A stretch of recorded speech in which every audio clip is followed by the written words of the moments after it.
guys, it's Lori from HOMERIGHT. Today I'm going to show you how we take this basil and turn it into a basil tea.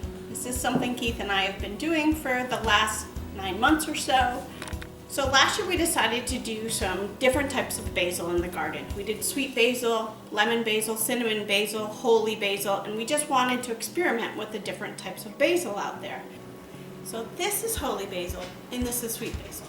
So we have been growing basil just about year round. In the summer months we're growing basil outdoors, and in the winter months we have started growing basil indoors so that we can make our basil tea. But we have been making several different types of basil teas. This is sweet basil tea, this is holy basil tea with a little bit of sweet basil in it. So Keith loves this basil tea. There are lots of health benefits of this, and I did a whole nother video on freeze drying basil. And in that video, I went into details about the health benefits of basil, so I'll leave a link to that at the end of the video. But let me show you how we made this basil tea.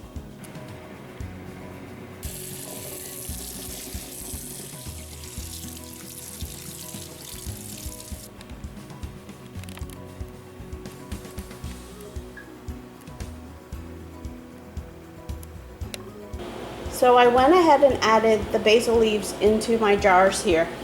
This one is only sweet basil, and these two are a combination of the sweet basil and holy basil, only because we like the taste of the sweet basil. So the next thing that I'm going to do is add my boiling water into the jars.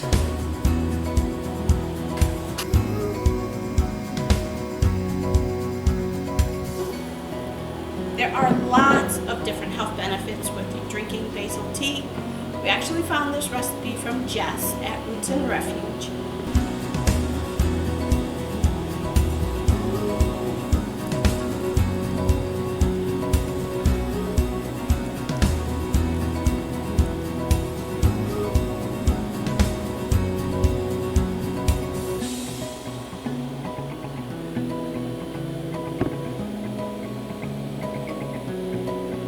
The next step is to cover them so that they steep. I leave them on the countertop for overnight, basically.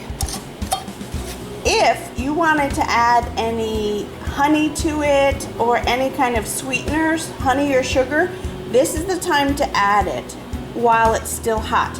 Keith and I don't like it sweet, but you could do it like an iced tea and make it really sweet. Here you go. After 24 hours, you can start to see the color of the water slightly changing.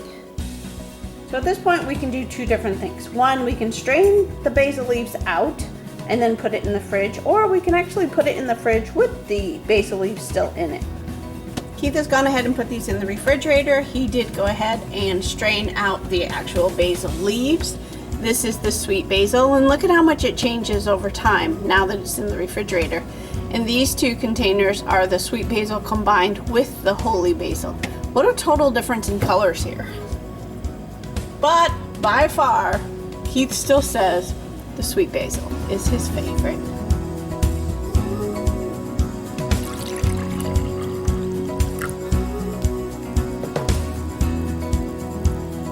So Keith and I are always looking for different ways to use some of the things in the garden. Obviously, there's different ways to cook with basil, pesto soups, whatever. But this is something different. This is something we can actually drink from the garden. So we thought we would try an experiment, and we've really been loving this. So it's nice to have something different from the garden that you can actually drink rather than just eat. Thanks so much for watching, guys. We'll catch you on the next video.